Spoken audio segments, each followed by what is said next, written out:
Unapokuwa na focus kwenye jambo ambalo wewe unalifanya, ni mbinu mojawapo inaweza kusaidia kuhakikisha unakwenda kufanikiwa katika field yako.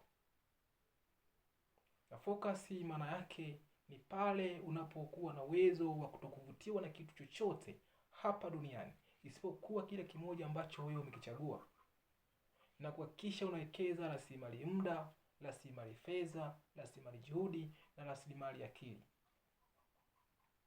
Je, unawezaje kuwa na focus kwenye kitu ambacho unakifanya? Jambo la kwanza, commit kwenye kitu kimoja. Remember, you won't catch two rabbits at the same time.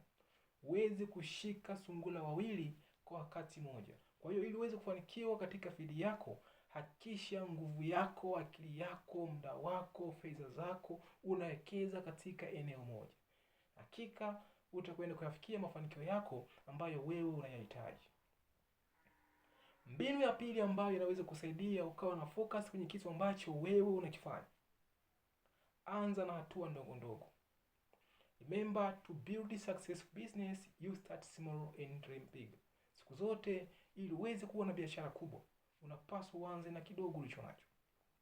Unahitaji kuanzisha biashara ambayo inahitaji mtaji wa milioni 10. Anza na milioni 1 ambayo uko nayo.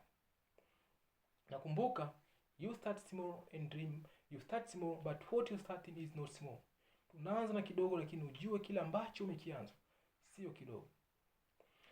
Mbinu ya tatu na ya mwisho ambayo inaweza kusaidia ukawa na focus kwenye kitu ambacho unakifanya. Zingatia focus kuangalia maendeleo na sio matokeo. Kwa maana nyingine, hakikisha unakuwa bora zaidi ya ulivyokuwa jana.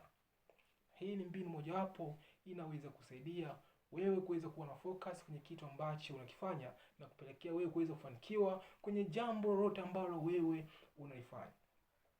Kumbuka, focus it means follow one cause until successful. Focus maana yake ni pale unapokuwa na uwezo wa kufanya kitu kimoja mpaka utakapoona matokeo yako. Bila kusahau, mafanikio yako ndiyo furaha yangu.